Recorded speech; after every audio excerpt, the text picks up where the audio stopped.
G'day friends, Wes here again with another daily dose of hope, and I've been thinking more today about the story of Joshua. And I wonder for you whether there's been times in these last days where things just haven't gone to plan. Has that ever happened for you, where no matter how hard you try, no matter what plans you put in place, things just don't go to plan? Well, this was the story for Joshua. And it would be easy to say, lots of people often say as well, if you have a plan, you obviously don't trust God enough, or you don't have enough faith. Well, I think it's quite on the contrary, that we can have the best laid plans. When they go out the window, we have enough faith to trust God when we can't see Him at work in what's happening for us.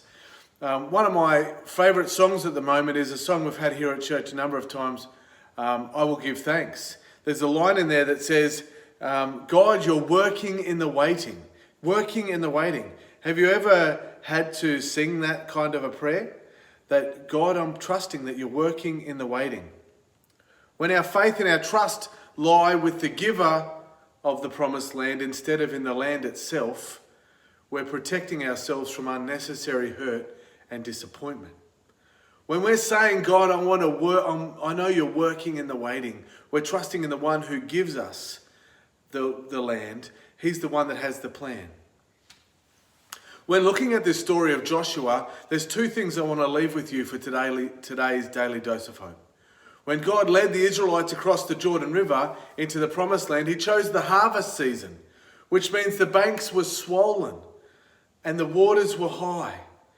God chose the most difficult time possible for His people to pursue the promise. Why? Why would He do that? Why wouldn't He make it easy? Because He wanted to demonstrate His power and His faithfulness to His people.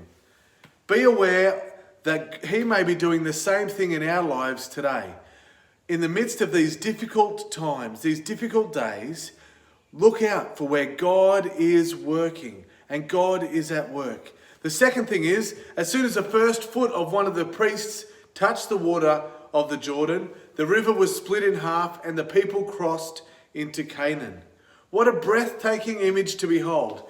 The Levitical priests standing in the middle of the Jordan River, holding the Ark of the Covenant, the presence of God, the visual presence of God, while 2 million Israelites crossed a dry riverbed.